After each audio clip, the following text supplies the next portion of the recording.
আসসালামু আলাইকুম, welcome back to my channel Saida cooking studio. আজকে আমি আপনাদেরকে দেখাবো ভীষণ মজাদার একটি রেসিপি, আচারি বেগুন। এই আচারি বেগুন আপনারা যদি পোলাও, মাংস, খিচুড়ির সাথে খান, এটি মাংসকেও হাড় বানিয়ে ফেলবে। আর আমাদের বাসায় যখন গেস্ট আসে, আম্মু এই রেসিপিটি করে, আমাদের সবার ফার্স্ট হচ্ছে এই আইটেমটি শেষ হয়ে যায়। তাহলে চলুন দেখে আসি কীভাবে এই মজার রেসিপিটি রান্না করতে হবে। আমরা 4টি বড় সাইজের বেগুন নিয়ে নিয়েছি। এখন আমি বেগুনগুলো মোটা করে কেটে নিয়েছি, তার সাথে পরিমাণ মতো লবণ দিয়ে দিলাম।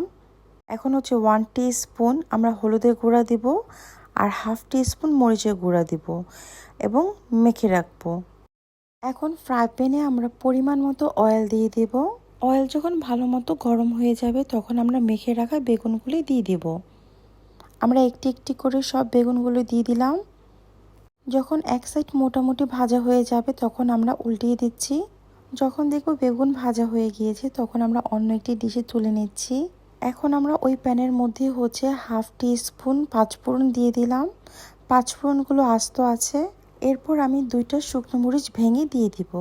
তারপর আমি 5-6টি রসুনের কোয়া কেটে নিয়েছি, সেগুলো দিয়ে দিচ্ছি। এরপর আমি পেঁয়াজ দিয়ে দেব। পেঁয়াজ একটু বেশি পরিমাণে দিলে ভালো হয়। এরপর আমি ভালোভাবে ভেজে নিচ্ছি। এরপর আমি 1/2 টিস্পুনেরও কম আদা বাটা, রসুন বাটা দিয়ে দিব।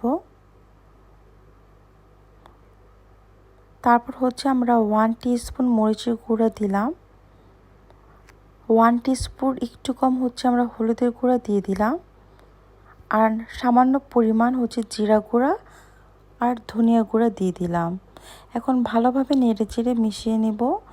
এখন আমরা মশলাটি কষাবো। পানি দিয়ে আমরা কষাতে থাকবো। মাঝে আমরা পরিমাণ মতো লবণ দিয়ে দিচ্ছি। এরপর আমরা ভালোভাবে আবার নেড়েচেড়ে নেব। যে পর্যায়ে আমরা দেখব মশলা ভালোভাবে কষানো হয়ে গিয়েছে, সেই পর্যায়ে আমরা গুলিয়ে রাখা তেঁতুলের টক দিয়ে দিলাম। এখন ভালোভাবে মিশিয়ে নেব।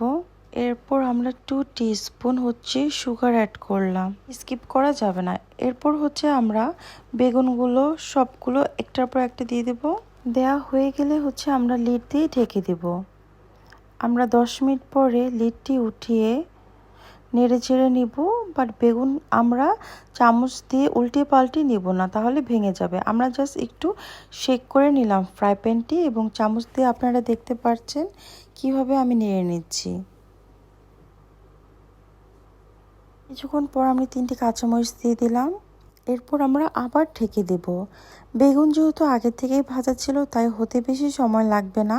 মাঝে আমি আরও 2-1 বার চেক করে নিয়েছি। যখন দেখব বেগুনের ভিতরে মশলা ভালোভাবে ঢুকে গিয়েছে, তখনই আমরা ভাববো যে রান্না আমাদের কমপ্লিট। এই তো হয়ে গেল আমাদের ভীষণ মজাদার রেসিপি, আচারি বেগুন।